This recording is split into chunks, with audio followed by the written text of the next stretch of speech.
Boa noite, meu povo. Boa noite a todos e a todas. Hoje, 13 de maio de 2025, na lua de Vesak, a lua do Buda Shakyamuni, do Iluminado. Sob essa lua, ele se iluminou há milhares de anos atrás. Olha que lua bonita. É a lua de Vesak, um planalto no Tibete.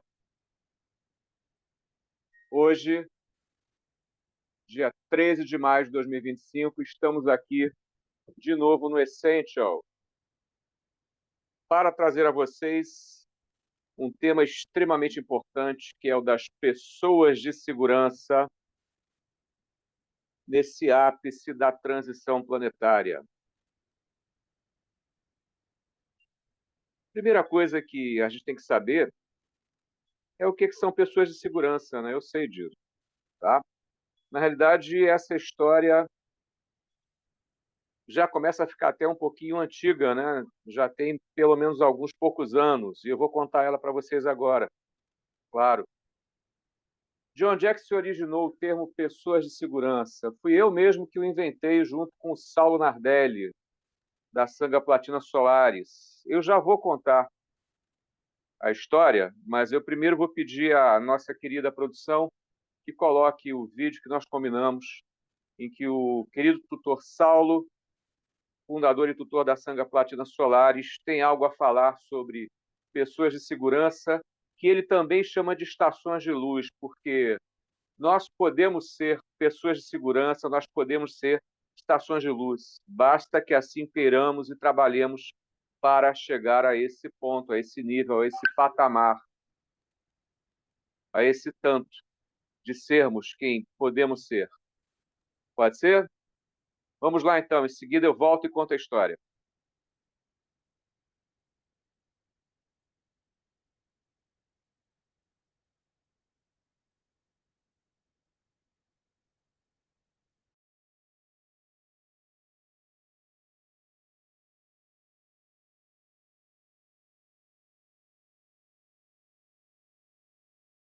De luz, uma pessoa de segurança.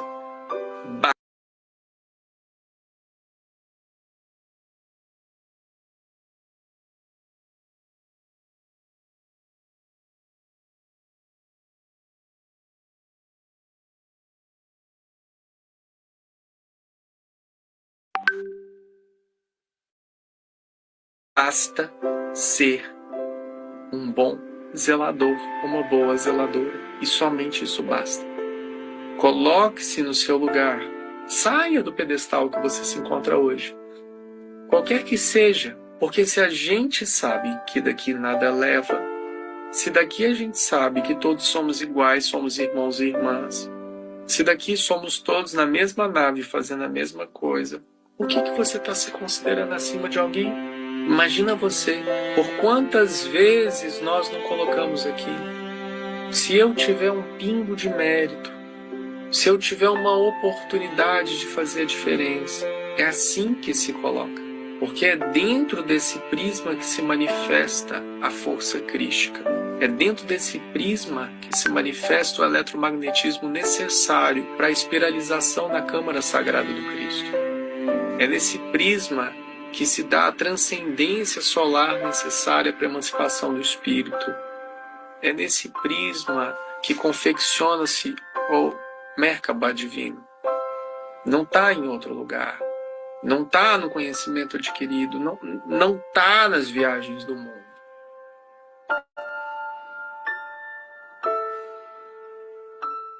A vida segue, as coisas seguem. Você precisa perceber que para ser uma estação de luz, uma pessoa de segurança, basta ser um bom zelador, uma boa zeladora. E somente isso basta. Coloque-se no seu lugar. Saia do pedestal que você se encontra hoje. Qualquer que seja, porque se a gente sabe que daqui nada leva, se daqui a gente sabe que todos somos iguais, somos irmãos e irmãs, se daqui somos todos na mesma nave fazendo a mesma coisa, por que você está se considerando acima de alguém? Imagina você, por quantas vezes nós não colocamos aqui? Se eu tiver um pingo de mérito, se eu tiver uma oportunidade de fazer a diferença. É assim que se coloca. Porque é dentro desse prisma que se manifesta a força crística. É dentro desse prisma que se manifesta o eletromagnetismo necessário para a espiralização da Câmara Sagrada do Cristo. É nesse prisma que se dá a transcendência solar necessária para a emancipação do espírito. É nesse prisma que confecciona-se o Merkabah divino. Não está em outro lugar. Não está no conhecimento adquirido. Não está nas viagens do mundo.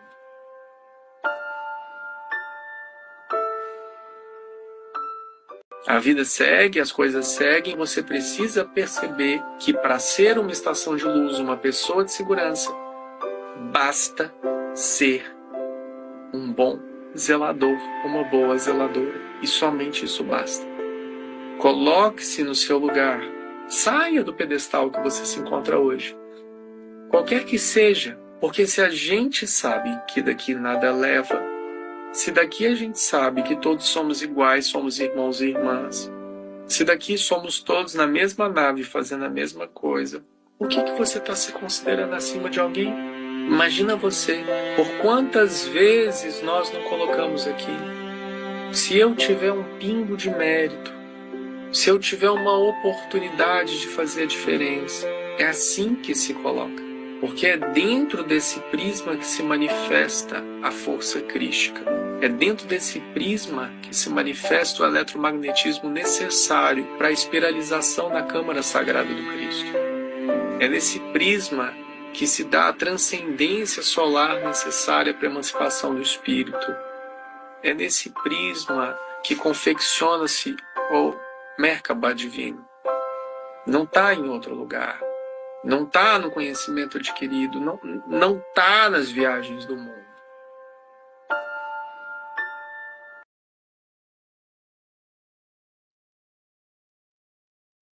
Pessoal, só abri meu microfone para ler junto com vocês esse texto, esse breve texto que está do lado da foto do querido Saulo.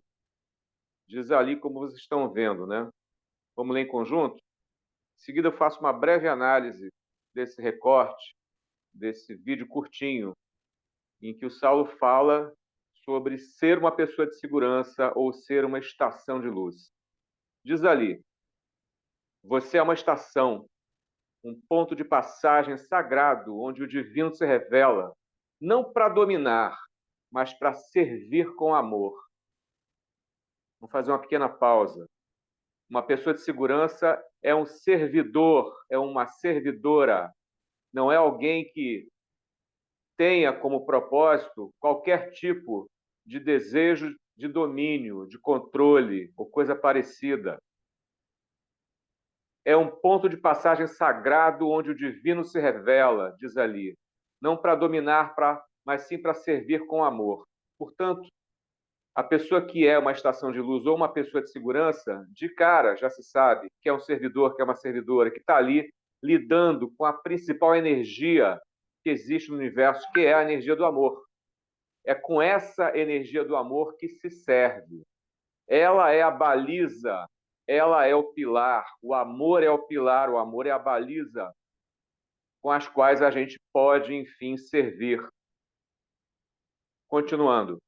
Quando você se coloca no seu lugar, algo silencioso acontece, dois pontos. A busca cessa, o ego se rende e a presença se expande. Não há mais pedestal, porque há propósito. A grandeza real não grita, se expressa em cada gesto de cuidado, em cada palavra que cura, em cada silêncio que acolhe. Mais uma pausa. Vamos analisar rapidamente. Quando você se coloca no seu lugar, qual é o seu lugar? O de serviço, o de servidor ou servidora. Algo silencioso acontece, algo que você não precisa expressar com palavras, talvez somente com o olhar. E mesmo assim, se você puder ser entendido através somente do seu olhar. Portanto, é uma realidade interna, basicamente interior, que se apresenta ao mundo. É uma mudança, é uma transformação de natureza interna que acontece com você. E ali o ego se rende, a busca cessa, a presença se expande. Não há mais pedestal, o seu ego já era, o seu ego ficou para trás, já foi servido numa bandeja para Deus. E ali o que há é propósito, propósito do serviço, propósito de atender aos interesses, às necessidades, principalmente às necessidades do próximo. Há o interesse em servir, em auxiliar de forma fraterna, de maneira a fazer com que o outro efetivamente consiga, de alguma forma, até mesmo sobreviver. Não se trata somente de um silêncio que acolhe, né? É um gesto de acolhimento, está dito ali, né? Que a grandeza real não grita, ela se expressa em cada gesto de cuidado, em cada palavra que cura, em cada silêncio que acolhe. Não é somente o gesto de cuidado, o silêncio que acolhe, a palavra que cura, é você todo ali dedicando seu tempo, sua existência, sua energia de natureza amorosa para ajudar, para auxiliar de maneira fraterna e solidária quem necessita do seu auxílio, da sua ajuda, às vezes até para sobreviver. Eu gostaria de salientar, de ressaltar que ser uma estação de luz, ser uma pessoa de segurança no ápice da transição planetária, significa salvar vidas, literalmente salvar vidas. Não só curar mágoas, não só curar sofrimento e dor, não só acolher, mas salvar vidas, porque vai ter gente pensando literalmente em se matar, em cometer suicídio, em dar cabo da própria vida.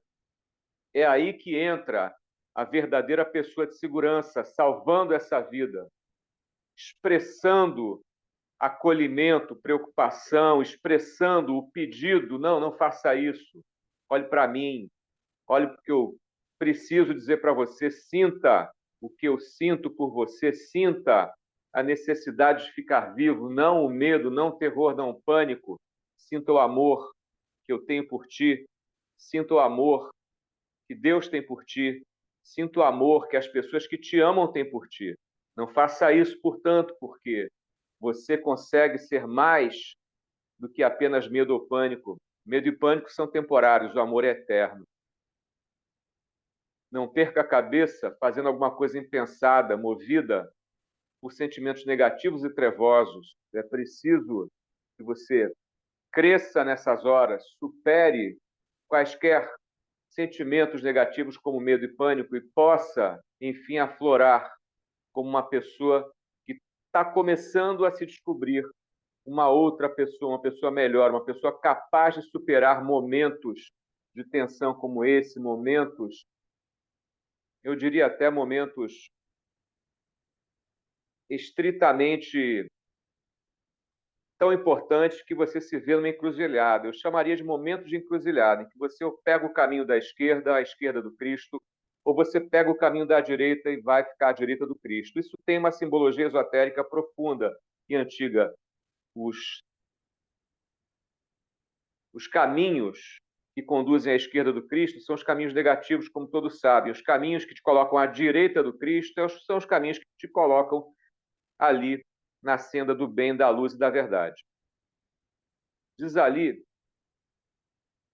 que a grandeza real não grita, se expressa em cada gesto de cuidado, em cada palavra que cura, em cada silêncio que acolhe. Isso é só o início. A pessoa de segurança ou estação de luz vai perceber que ela efetivamente pode não só acolher, curar, pode não só tomar conta, mas principalmente salvar vidas, literalmente salvar vidas. Eu faço questão de ressaltar e repetir isso porque todo mundo aqui sabe que durante a pandemia, quando a pandemia começou, a sanga nunca foi tão demandada, tão ativada, tão necessária. As pessoas corriam atrás de um monte de gente na sanga porque elas estavam desesperadas, elas estavam apavoradas, elas estavam com medo. E algumas, talvez, não sei, talvez até estivessem pensando lá no fundo numa bobagem como essa do tipo suicídio. O fato é que existe, na realidade, sempre essa ilusão de que a pessoa vai se livrar disso tudo se ela puser fim à própria vida. Isso é uma grande ilusão. Mas não são todas as pessoas que compreendem isso, que sentem isso, que têm certeza disso. É aí que entra a grandeza do amor que salva, é aí que entra a grandeza da pessoa que se torna uma estação de luz, que se torna, por necessidade absoluta de salvar vidas, uma pessoa de segurança. Vamos continuar ali. Diz ali: o Merkabá divino não se conquista. Ele desperta quando você lembra quem é e se entrega à verdade. 2 pontos. Somos um. Merkabá divino é como se fosse uma veste, uma vestimenta, uma armadura feita de luz pura, uma estrutura feita de luz pura, que você vai construindo aos poucos, que você vai tomando consciência de que é para você, não é para outra pessoa, mas para você, que você tem mérito sim, que você merece vestir essa estrutura, essa armadura de luz para se tornar um combatente da luz e do amor. A Merkabá, ou Merkabá, tanto faz, que é de natureza divina, não é apenas conquistado, eu diria, ele é despertado, eu concordo com Saulo, principalmente ou apenas quando você se lembra de quem você é. Quem é que é você? Você é um filho de Deus, você é uma filha de Deus, você precisa se entregar e se render à verdade, você precisa perceber em consciência total e plena que você é um com o divino. Você é divino. Vós sois deuses, dizia a Bíblia, e essa é a plena verdade. Basta que nós nos lembremos de quem somos e possamos, com afinco, com abnegação, com dedicação, trabalharmos para efetivamente podermos chegar lá, ao ponto em que podemos ter uma Merkabá com a qual vamos viajar, com a qual podemos visitar outros planetas, outros sistemas solares, outras galáxias, quem sabe? Depende do alcance da sua consciência, do alcance do seu poder, porque poder nenhum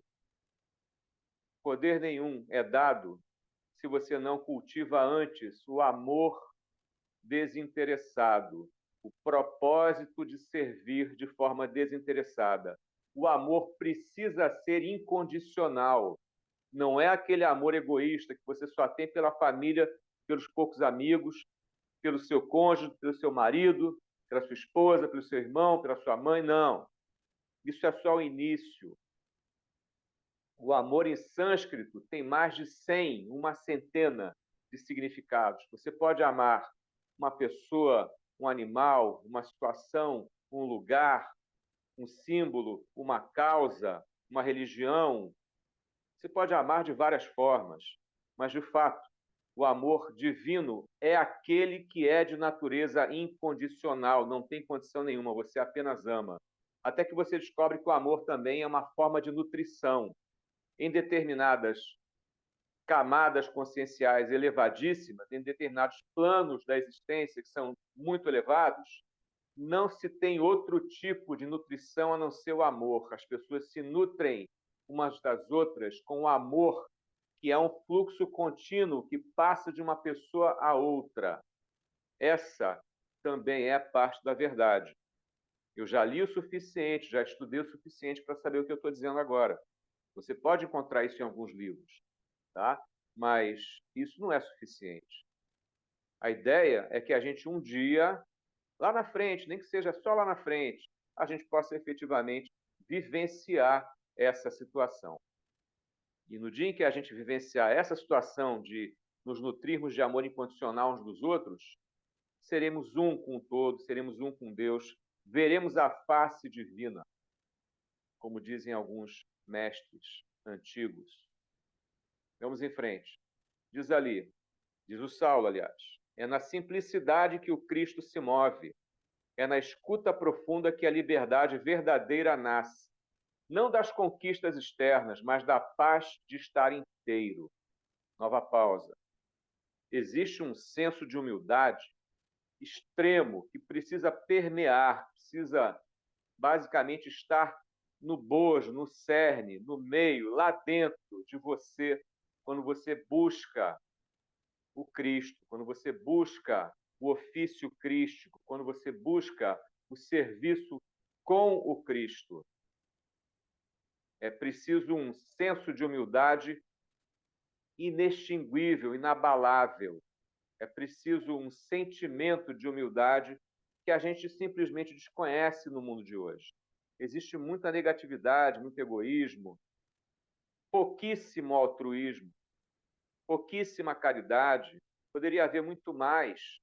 Somos quase 9 bilhões de pessoas e quantos de nós efetivamente se movem pelo amor, se movem pela fé, têm efetivamente como propósito o serviço amoroso e desinteressado? Quantos de nós? Talvez muito poucos. Talvez isso seja o que Deus quer de nós, que nós nos multipliquemos como pessoas de segurança em potencial que somos, porque somos todos pessoas de segurança em potencial. Essa é que é a verdade. Somos todos e todas estações de luz em potencial. Essa é que é a verdade. Somos todos e todas pessoas de segurança, estações de luz em potencial, esperando o potencial virar efetivo, o potencial virar real, e só depende de nós. Diz ali, finalmente, se essa lembrança vibra em você, a jornada já começou, é o início. Né? E aí o Saulo nos lembra que existem mais de 3.000 horas de conteúdo gratuito no canal lá da The Golden Walk, para quem sente o chamado da consciência, porque é um chamado consciencial, tá? É o chamado da verdade e da entrega. O sentido da entrega é o sentido da humildade, no final das contas. Né? Essa é que é a verdade também. O Saulo falou ali 3.000 horas, agora já devem ser 3.500, 4.000 horas. Né? Existem conteúdos do Essential, né, de satsangs diversos do próprio Saulo, né, de darshans, existem diversos conteúdos de diversas reuniões, né, de diversos encontros em que as pessoas efetivamente falam umas com as outras, se abrem umas às outras, e quem não tem o que falar pode ouvir. Né? Por isso que o Saulo fala tanto, é por isso que o Enéas aqui, né, este que busca vos servir, fala tanto também. Né? A gente, quando tem alguma coisa para falar, a gente fala, né? Eu vou pedir à nossa querida produção que pode tirar, pode voltar a minha imagem aqui. Estou desbloqueando aqui a minha imagem, ok? Eu queria começar essa parte do Essential, essa temática tão importante do Essential, falando de pessoas de segurança por uma ótica que eu acho que é a melhor possível, que é a do próprio Saulo Nardelli, fundador e tutor da Sangha Platina Solaris, porque ele tem o que é necessário, não eu, para começar essa história, que é a prática da mestria, a prática da vivência, de ser um com o todo, a prática da vivência, de mostrar o caminho. Então, de cara, de início, fica a dica para quem quer efetivamente vivenciar essa história, essa jornada, existem pessoas na Terra à sua disposição que podem disponibilizar essa que não é só uma aventura, mas principalmente uma jornada consciencial. Ok? Fica a dica aí e ela é extremamente importante. Deixa eu ver que oração, que eu não quero perder a hora. Ok. Eu prometi a vocês que ia contar a história da pessoa de segurança, né? Pois é, vamos a ela. O termo pessoa de segurança foi uma reação que eu tive depois de muitas horas de conversa com o Saulo. De uma certa forma, eu devo sim ao Saulo Nardelli a inspiração para ter inventado esse termo. Nós meio que chegamos praticamente juntos ao termo pessoas de segurança, mas isso começou comigo, confesso. Eu vivia mostrando ao Saulo, quando a gente começou as nossas conversas, eu fiquei uns 2 anos conversando com ele toda semana.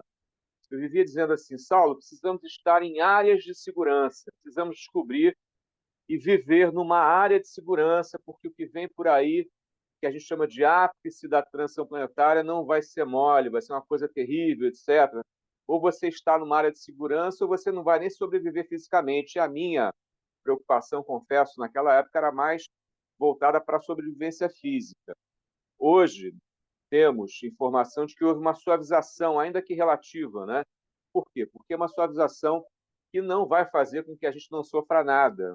Infelizmente, nós ainda temos percalços kármicos para enfrentar, nós ainda vamos ter perrengue para desafiar e superar. Nós ainda vamos ter que enfrentar situações difíceis. E aí que entra o termo pessoas de segurança, porque não basta estar numa área de segurança, numa área que efetivamente, ainda mais com a suavização, possa não vir a ser tocada por algum maremoto, por exemplo, mas pode ser que tenha terremoto lá, ok?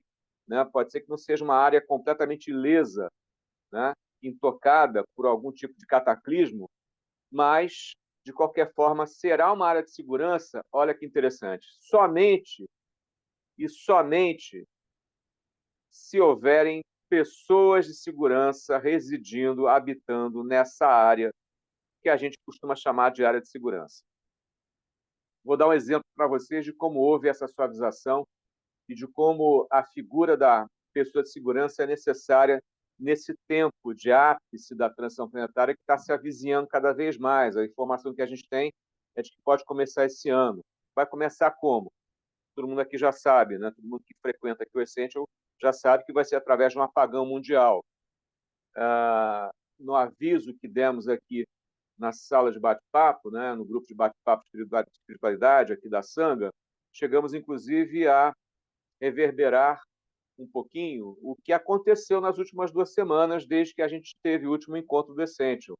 Por exemplo, houveram apagões na Europa, Portugal, Espanha e parte da França. Houve um apagão também na Indonésia, na Ásia, portanto, e houve um apagão na América Central também, em Costa Rica, se eu não me engano. Segundo Dona Luiz Castanhedo, foram apenas avisos do que nos aguarda daqui a pouco, segundo ela, que ela é a minha fonte principal em relação a essa história de que pode acontecer em 2025, são alertas e avisos do apagão grande, do apagão mundial que sobrevirá, que vai durar 72 horas. Né? Vamos ficar, portanto, como vocês sabem, 72 horas sem eletricidade, internet e telecomunicações. Findas as 72 horas, só a eletricidade volta, internet e telecomunicações podem ficar off, desligadas durante cerca de um ano, até talvez um pouco mais, talvez um pouco menos, talvez bem mais, talvez bem menos. Isso também vai depender da nossa reação coletiva e individual, principalmente a coletiva. Se nós pudermos multiplicar a quantidade de pessoas despertas, de pessoas de segurança, de pessoas de segurança que sejam também estações de luz, ok? A quantidade de tempo que a gente vai ficar em off de internet e telecomunicações, sem TV aberta e fechada, sem streaming, sem nada, pode, inclusive, se reduzir bastante. Vou repetir, vou ressaltar, porque vale a pena fazê-lo. Se a quantidade de pessoas que a gente chama de pessoas de segurança ou estações de luz, porque essas pessoas emanam, produzem e emanam luz de si mesmas, que já podem fazer isso. Se a quantidade de pessoas assim despertas, com essa capacidade de servir com amor incondicional e desinteressado, se essa quantidade de pessoas se multiplicar ao redor do mundo, podemos ter diversos tipos de benefícios, de consequências extremamente positivas derivadas dessa multiplicação de pessoas de segurança. Inclusive, como eu acabei de dizer, a redução do tempo, por exemplo, em que a gente pode vir a ficar sem internet e sem telecomunicações. É muito chato ficar sem internet, né? É muito chato ficar sem saber o que acontece no mundo, eu sei, tá? Existem razões para que isso aconteça, não vamos tratar disso hoje, já tratamos disso em outros encontros aqui no Essential, né? Todo mundo já sabe que isso tem a ver com a captura, julgamento e triagem dos chamados seres trevosos desencarnados. Tá? Não vou voltar a tocar no assunto. Procurem, por gentileza, no YouTube, por exemplo, os nossos encontros desse ano de 2025, em que falamos abertamente, profundamente, de forma bem abrangente, sobre os 7 eventos terminais do ápice da transição planetária. O apagão mundial é apenas o primeiro desses eventos terminais. Lembrando que o evento terminal é um termo, é uma expressão pegada, emprestada da historiografia francesa de Fernand Braudel ou de Marc Bloch, que batizaram alguns eventos, alguns acontecimentos extremos na história da humanidade com esse termo de eventos terminais. Por exemplo,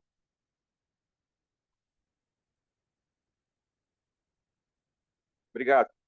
Por exemplo, a queda do Muro de Berlim, a Primeira Guerra Mundial, a Segunda Guerra Mundial, né? Existem vários eventos terminais que efetivamente estão por aí, que determinaram mudanças cruciais, estruturais, na humanidade em si, no que a gente chama de civilização, né? Cá entre nós ainda não temos uma civilização per si ou em si, né? Somos ainda muito falhos em aspectos éticos e morais, principalmente, para podermos dizer que vivemos numa civilização. Mas temos um projeto civilizatório, por que não dizer?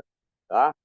Ou seja, efetivamente, podemos dizer que algum dia no futuro, quem sabe breve, possamos chegar a ter uma civilização, caso nós não tenhamos somente ciência e tecnologia avançadas, porque não é isso que basta, não é isso que é suficiente, não é disso que se trata. Trata-se principalmente de sermos pessoas melhores todos os dias, de sermos pessoas de segurança todos os dias, de sermos estações de luz. Segundo a lei evolutiva, toda pessoa que insiste em fazer o bem todos os dias, e que insiste e persiste, e tem resiliência em se melhorar todos os dias, consegue, a uma determinada altura de sua própria jornada, de sua própria senda, consegue começar a produzir e emanar o que a gente chama de luz. No caminho oposto, aquele ser trevoso que faz o mal já há muito tempo, em vidas seguidas uma após a outra, essa pessoa insiste em fazer e praticar o mal, o que acontece? Ela não só não vai produzir e emanar luz, como, pelo contrário, ela vai produzir e emanar sentimentos negativos, energias negativas, ela vai acabar por deformar seus corpos espirituais. No espiritismo kardecista, eles têm o um nome, né? Perispírito. Na teosofia, são chamados de duplo etérico, corpo astral, corpo mental, tanto faz o nome que você queira dar. O que interessa é que você saiba que quando você insiste em fazer o mal sempre, os teus corpos espirituais acabam por se deformar segundo leis naturais e ocultas, como a lei da plasmagem. E aí, o que acontece? Você começa a ter vidas cada vez mais curtas e cada vez mais dolorosas, porque essa lei da plasmagem que deforma o corpo espiritual de um trevoso nada mais é do que um mecanismo de proteção natural, que impede que pessoas tão más assim vivam longamente, por exemplo, praticando maldade durante um longo tempo. Aliás, a dor e o sofrimento servem também como mestras, como professores e professoras excepcionais que tornam aquela pessoa cada vez mais reflexiva e questionadora. Aonde é que eu vim parar só praticando a maldade? Será que isso faz sentido para mim? Será que isso é um propósito que vale a pena? A dor indica que não, o sofrimento indica que não. Muito pelo contrário, cria-se ali então um ponto de inflexão, o ponto de virada de mesa. Quando você vira a mesa e começa a observar como é que a vida de quem buscou a luz, de quem buscou a verdade, de quem buscou o amor, tudo se ilumina na sua cabeça e no seu coração. Tudo começa a se iluminar na sua cabeça e no seu coração. É aí que os mentores de luz te visitam, te retiram de um poço profundo e escuro e te oferecem uma nova oportunidade de caminhada, de seara, de jornada novas, em que você precisa pagar o mal feito com o bem que você ainda pode vir a fazer. Mas é preciso que haja uma decisão de sua parte. É preciso que haja uma decisão da parte de quem pratica o mal de passar a praticar o bem, de passar a vibrar numa oitava superior de energia, de passar efetivamente a sentir-se uma outra pessoa. Não basta você falar da boca para fora, por exemplo. O próprio Saulo nos diz que a manifestação ocorre, e eu concordo com ele, quando você parte de um sentimento, chega a um pensamento, transforma isso em fala e principalmente em ação. A manifestação, portanto, pode-se assim dizer, é um conjunto combinado, estruturado, harmônico, sincrônico, sincronizado de pensamento, aliás, sentimento que conduz ao pensamento, que conduz à fala, que conduz ao quê? A manifestação total com a ação daquela pessoa. A ação em si pode-se dizer também que seja o conjunto estruturado e harmônico, sincrônico, portanto, de sentimento, pensamento, fala e ação. Ações dizem mais que palavras, diz o ditado antigo. É claro que sim, é claro que sim, porque é ali que você prova que o que você pratica é o que você pensa, que o que você pratica, a ação amorosa, bondosa, fraterna, solidária, o auxílio que você presta, está em acordo total com o que você sente, com o amor que você sente, com o pensamento que você tem de ser uma pessoa caridosa, caritativa, capaz de prestar auxílio, capaz de ser uma pessoa de segurança, por fim, capaz de ser uma estação de luz que possa produzir e emanar luz pura. As pessoas extremamente elevadas não moram mais, por exemplo, no plano consciencial físico, moram em camadas conscienciais onde se vive de luz, como eu já disse, onde não há mais forma, onde existe a não forma, onde as pessoas se expressam através de energias, onde as pessoas vivem como formas energéticas, não como uma forma como essa aqui de um corpo adâmico, com uma cabeça, tronco, mãos, braços, pernas, pés, etc. Não. As pessoas elevadíssimas que habitam planos conscienciais muito elevados, muito superiores ao nosso, podem, se quiserem, plasmar corpos adâmicos, corpos humanos, para si próprias, de forma a facilitar processos de comunicação, por exemplo. Mas elas em si, per si, não são mais a forma, elas são a essência.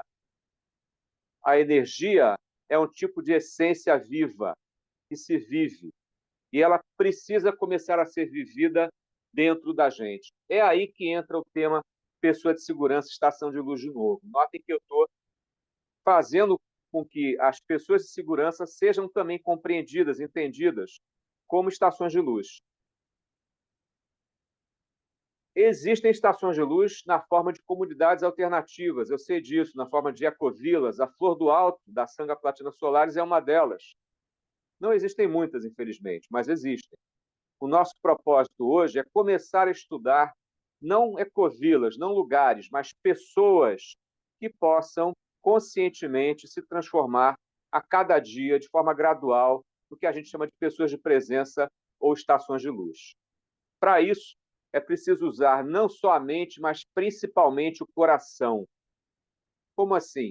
É preciso esvaziar o seu interior de forma que você se prepare para receber energia crística, porque, de fato, ser uma pessoa de segurança significa que você está apto a oficiar conforme o Cristo ensinou, no nosso caso, Cristo Jesus.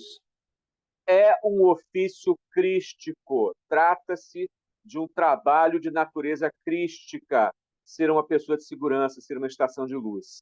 O que é um ofício crístico? Por que o Saulo fala da Câmara Crística? Eu não vou entrar nos detalhes hoje, pelo menos não, da Câmara Crística. Creio que vocês devem perguntar isso com mais propriedade, com mais sede de saber, para o próprio Saulo, que vivenciou isso muito mais a fundo do que eu mesmo, com certeza. Não é? Mas, de fato, posso falar um bocadinho, mas quem tem a experiência não sou eu, é o Saulo. Ok? De qualquer forma, falemos um pouquinho sobre o ofício crístico. O que o Cristo Jesus nos ensinou? Vamos começar do início. Jesus é um dos Cristos, mas não é o único. O universo está cheio de Cristos. Cristos, no original grego, quer dizer ungido. Ungido por quem?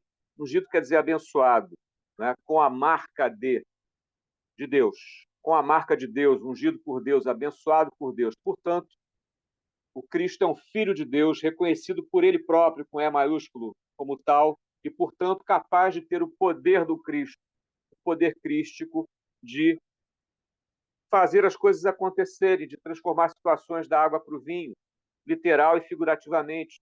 Cristo fez isso, transformou água em vinho, multiplicou pães, multiplicou peixes, conseguiu efetivamente, através de algo que pode ser chamado também de magia crística, né, matar a fome das pessoas. Na Bíblia, a gente encontra dizeres como o amor de um pode efetivamente cobrir os pecados de milhões. Né? Gandhi dizia que o amor de um, aliás, Mohandas Gandhi, ou Mahatma Gandhi, a grande alma Gandhi, dizia que o amor de um só indivíduo cobre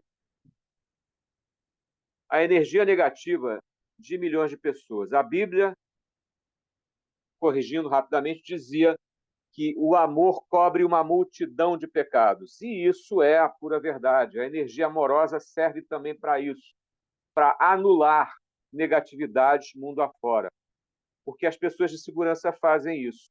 Elas têm o amor tão vivo dentro de si, conseguem, portanto, expressar de forma tão viva o amor em movimento e a luz em ação, porque é disso também que se trata, ser uma pessoa de segurança. Portanto, uma pessoa de segurança, uma estação de luz, consegue expressar de forma tão nítida, viva, o amor em movimento e a luz em ação, que uma só pessoa de segurança pode efetivamente acalmar muita gente, pode consolar muita gente, pode efetivamente cobrir uma multidão de pecados, no sentido figurado de aquela energia de um só poder sobrepor-se às energias negativas de muitos. Esses muitos podem ser dezenas, centenas, milhares, milhões de pessoas. Vamos falar rapidamente sobre o Papa Leão XIV. Por que eu trouxe aqui agora esse tipo de assunto? Porque a gente está vivenciando uma outra coisa interessante, né? E eu prometi que ia falar disso e aqui estou agora falando. Falamos rapidamente já dos apagões que houveram no mundo nas últimas 2 semanas, mas houve um outro acontecimento histórico nas últimas 2 semanas, desde que a gente se encontrou no último Essential, não é? Que foi justamente a eleição pelo conclave, lá na Cúria Romana, de Robert Francis Prevost, nome francês, na realidade americano, apenas nascido em Chicago, América do Norte, naturalizado peruano, passou mais de 20 anos no Peru, junto aos simples, junto aos pobres, fazendo o quê? Fazendo o trabalho do pastor, fazendo o trabalho crístico do pastor, executando o ofício crístico do pastor. Por isso ele foi eleito. Recebeu mais de 100 votos dentre 133 possíveis, porque eram 133 cardeais os que podiam nesse último conclave, eleger o Papa. E foi isso que aconteceu, foi quase uma unanimidade, portanto, não é? Mais de 80% aí dos votos direcionados ao cardeal, recém-feito cardeal, parece que foi feito cardeal em 2023 ou 2024, não me lembro agora, mas acho que não tinha nem 2 anos de cardinalato. Tá? Foi feito Papa. Por quê? Porque os 20 anos dele de ofício crístico no Peru pesaram de forma significativa a favor dele na balança da justiça e da verdade. Ele se tornou Papa e assim, olha que interessante, ele quebra um paradigma de uma profecia, de mais de uma até. Vou citar aqui 2 profecias que ele quebrou, que ele basicamente desintegrou com o fato de ele em si ter se tornado Papa. Havia uma profecia de São Malaquias, que era um cardeal irlandês chamado O'Mallachy, do século XII, 1100 e pouco, que teve uma visão beatífica, teve uma visão mística em que ele enxergou os 111 últimos papas até o final dos tempos. E ele disse, ele havia predito que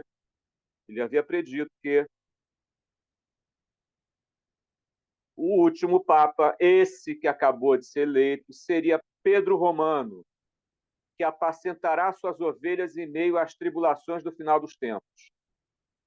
Ora, havia a desconfiança de que o último Papa fosse italiano. Não é, não foi. Havia desconfiança de que o próprio Vaticano, enquanto instituição, fosse efetivamente ser vítima de uma terceira guerra mundial, de algum tipo de tribulação, que pode ser que ainda aconteça, mas eu tenho esperança de que não, pelo menos não com a violência e intensidade com que ia acontecer, e já vamos falar disso. Trata-se da suavização, ainda que relativa, do ápice da transição planetária, mas o fato é que o cenário anterior era terrível, e nesse cenário anterior o Vaticano seria destruído. Talvez isso ainda aconteça, talvez esse Papa tenha que se mudar para a América do Sul, quem sabe até para o Brasil, mas talvez a Igreja não tenha que acabar em função disso, mas sim se transformar, porque isso já está acontecendo. Né? O próprio papado de Francisco, que nunca, notem que nunca na história dos papas havia houve chance, né, houve oportunidade de um Papa ter a inspiração divina de se chamar de Francisco, em homenagem a Francisco de Assis, ao santo Francisco de Assis, ao santo dos pobres, né?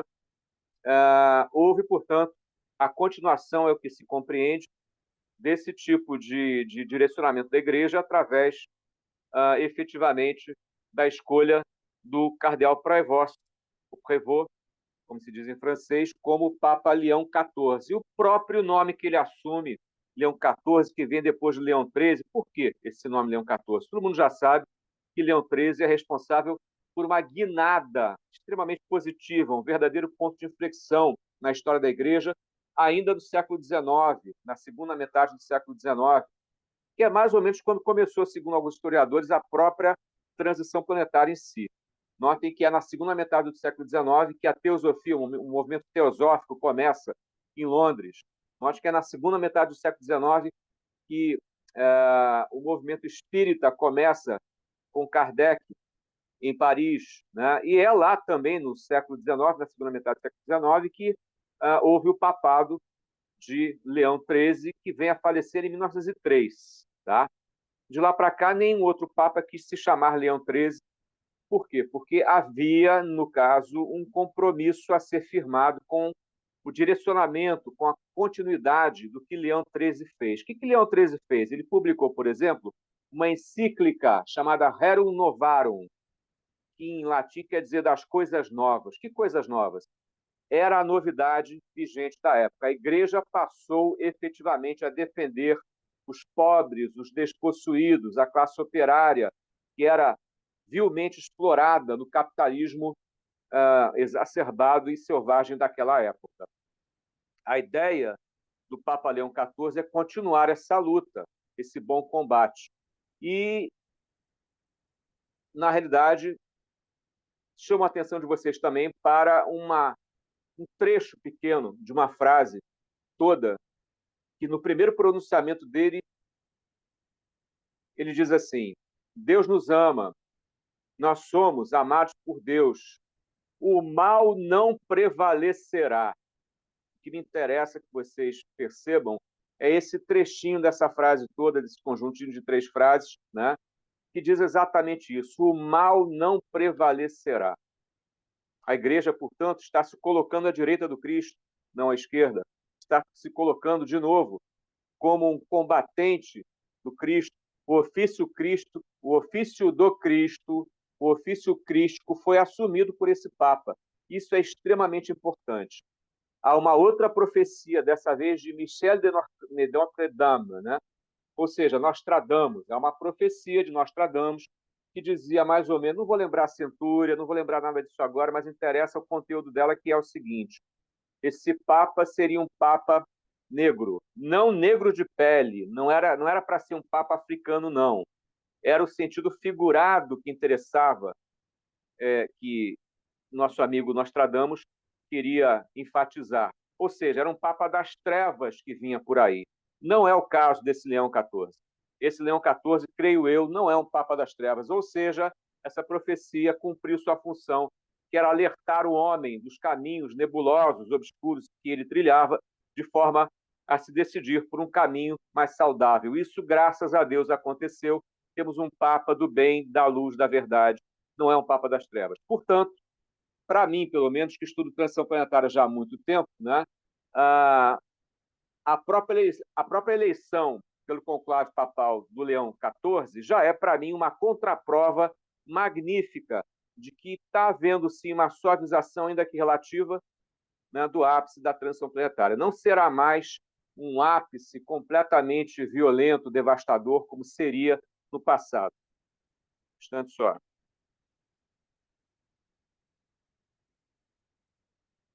Sua produção está dizendo aqui que o Papa recebeu o título de cardeal em 2023. Obrigado. Ou seja, é um Papa recente, né? É um cardeal recente, como já havia dito, tá? Ok.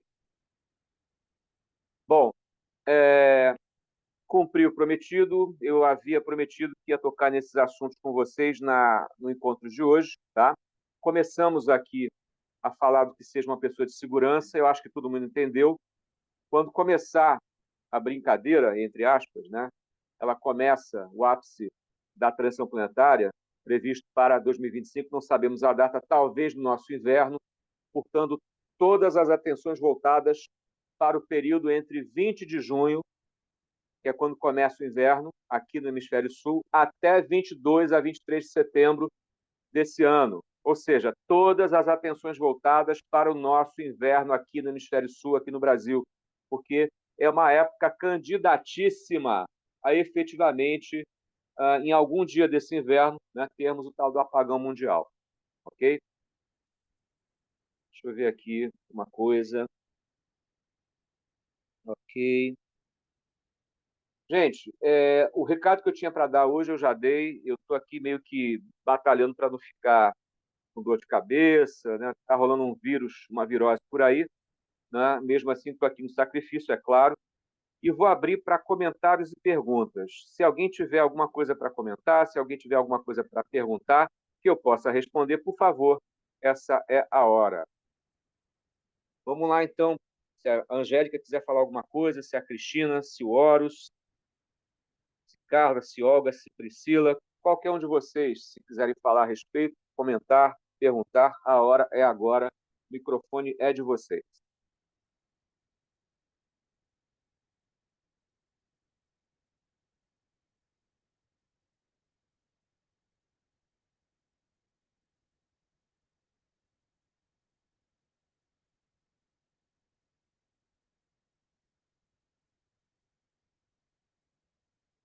Como diz o ditado antigo, quem cala consente. No caso, ninguém quer falar nada, né? Não tem problema, tá tranquilo. Eu diria o seguinte: vamos continuar com esse tipo de tema no nosso encontro que vem, porque as coisas estão se precipitando. E eu volto a chamar a atenção de todos para o fato de que tivemos apagões em alguns lugares do mundo. É possível que continuemos a tê-los. É possível que algumas coisas continuem a acontecer de forma a chamar a atenção das pessoas sobre a nossa atualidade, sobre a nossa contemporaneidade, que é cheia de desvios, que é cheia de falhas, né? Estão tentando fazer com que o Putin converse com Zelensky para ver se a guerra da Ucrânia termina. Por outro lado, a Ana está perguntando, do ponto de vista político, de qualquer ponto de vista, Ana, se quiser comentar, se quiser perguntar alguma coisa, a gente corre algum risco de vida por conta do Trump, do Papa? Por conta do Papa, não. Como eu já disse, é um Papa do bem. Por conta do Trump, infelizmente, sim. Existem algumas pessoas que são candidatíssimas a anticristo. Eu, pessoalmente, acho que é o Putin. Tem gente que diz que é o Trump, tem gente que diz que é o Elon Musk, tem gente que... Enfim, tem uma meia dúzia de 3 ou 4 pessoas aí, como se diz, brincando, tem uma meia dúzia de 3 ou 4 que são candidatíssimas a ser o anticristo. Eu diria que o anticristo não é uma só pessoa, mas um conjunto de pessoas. E se existe uma pessoa que torna o mundo mais inseguro, essa pessoa é o Donald Trump, infelizmente. Tá?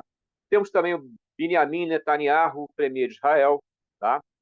Que está prometendo retirar toda a população de Gaza, se não for possível retirá-la, matá-la, né? Trucidá-la. É o que tá já acontecendo já há algum tempo, né? Enfim, existe muito conflito, muita guerra, muito derramamento de sangue, e isso tem que parar.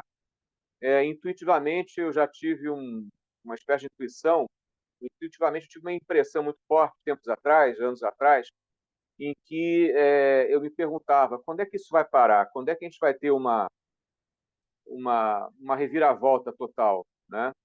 Nós já tivemos isso de uma certa forma. Eu chamo a atenção de vocês, por exemplo, para o fato de que a guerra da Ucrânia já dura mais de 3 anos, com o Putin perdendo mais de 500 mil de soldados, fora equipamento. Pergunto a vocês, que entendem um pouquinho de geopolítica, por que o Putin não usou nenhuma bomba atômica na Ucrânia?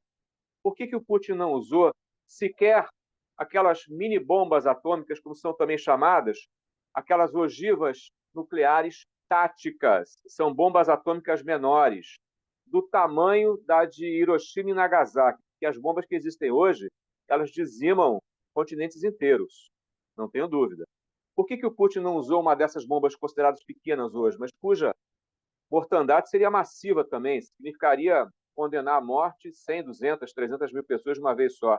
Imagina uma bomba dessas lançada sobre Kiev. Eu tenho resposta. também sou um pouco ufólogo, né? Segundo Dona Luíse, nos seus últimos vídeos, nenhum militar, nenhum poderoso, nenhuma nação que tenha armas nucleares consegue hoje em dia fazer uso delas. Por quê?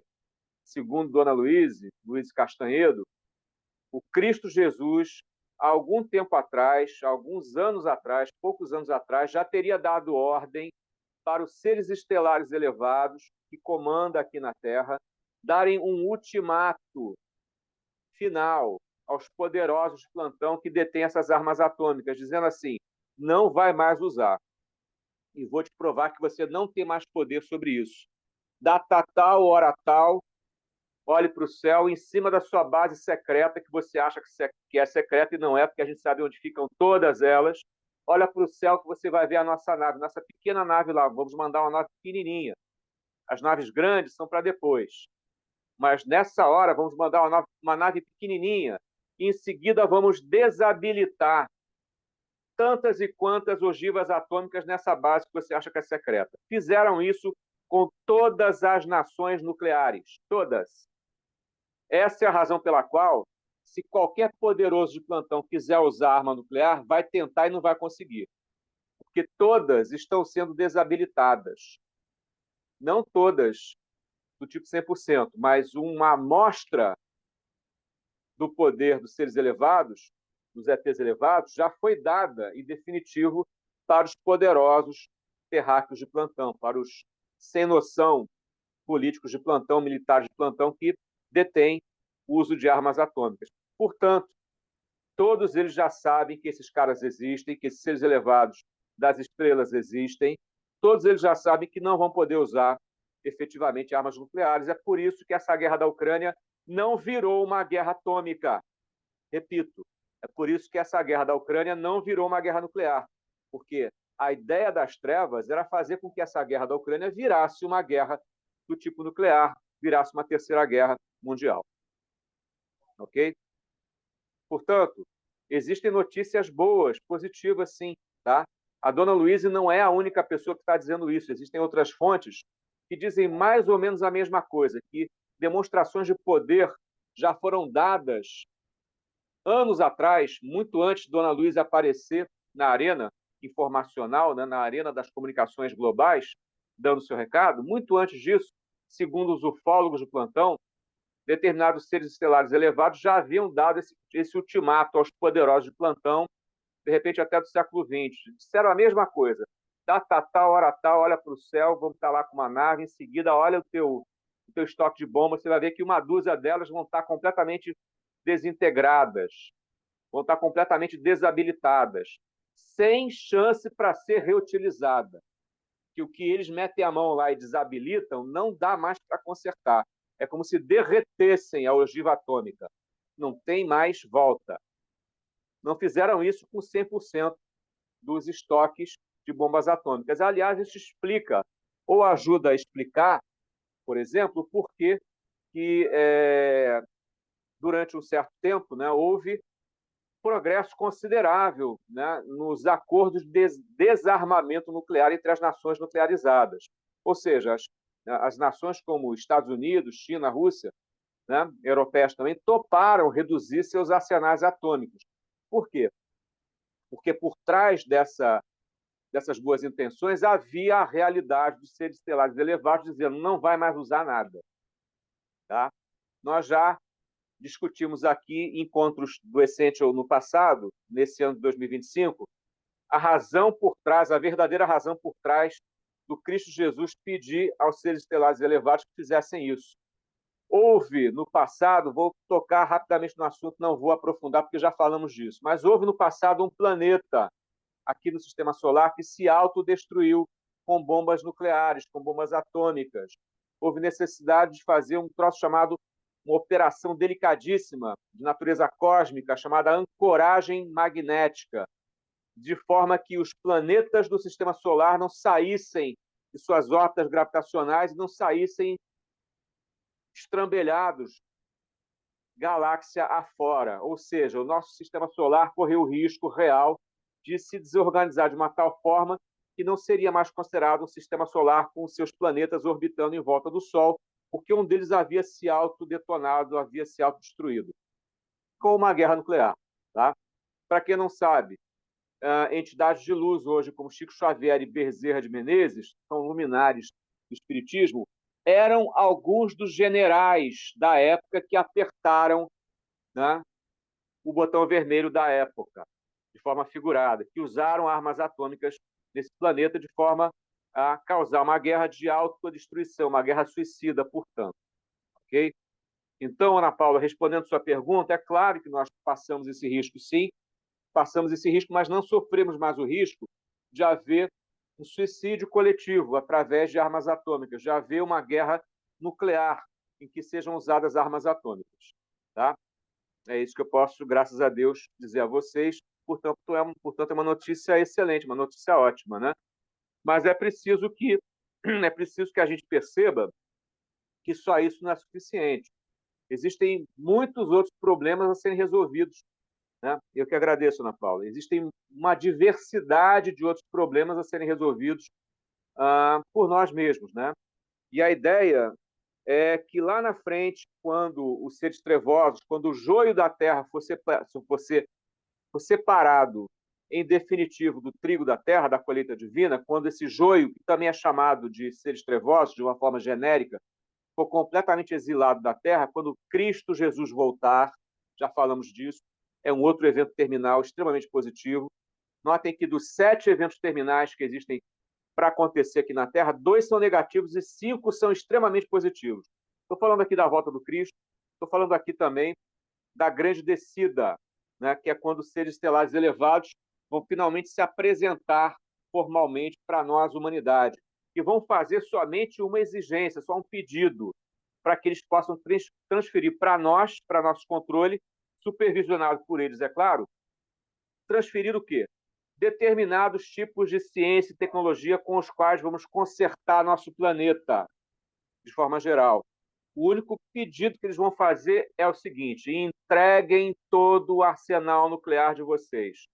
Notem que é um pedido que eles não precisam fazer, porque eles podem desabilitar aquelas armas a hora que eles quiserem. Mas é preciso que a gente tenha um mínimo de merecimento, né? Concordam?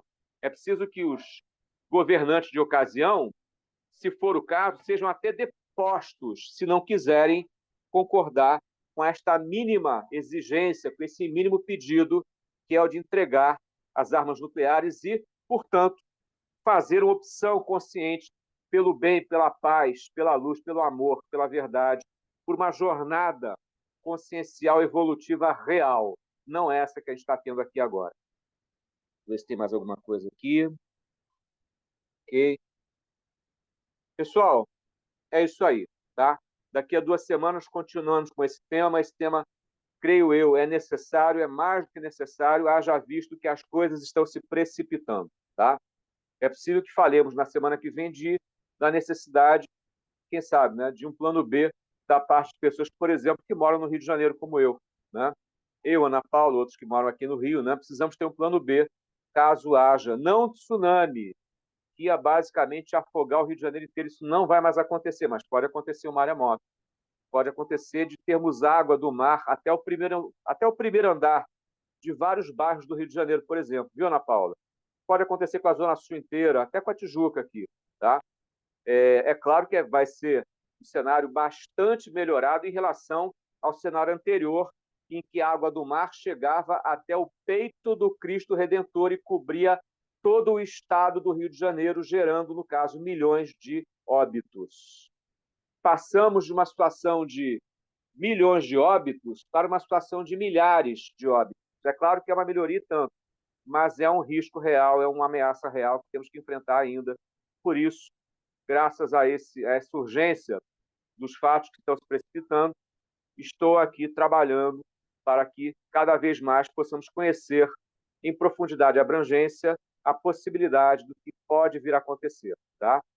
O Saulo considera que não houve suavização alguma, e em parte ele está certo, na medida em que vamos ter sim um grau de destruição, creio eu, por exemplo, muito maior no hemisfério norte. O que a gente já sabe, eu vou tratar disso no nosso encontro que vem mais a fundo, de forma mais abrangente, é que vai ter muita gente vinda do hemisfério norte em direção ao hemisfério sul. Migrações populacionais intensas de gente com uma mão na frente e outra atrás, com filhos na mão pedindo: me salva, me alimenta, me abriga, me acolhe. É aí que entra a pessoa de segurança que nós temos que ser. Mas sobre esse assunto importantíssimo, vamos falar daqui a 2 semanas, tá? Muito obrigado a todos. Muito obrigado a todos. Uma ótima semana para todo mundo. Fiquem com Deus. Namastê e vamos em frente.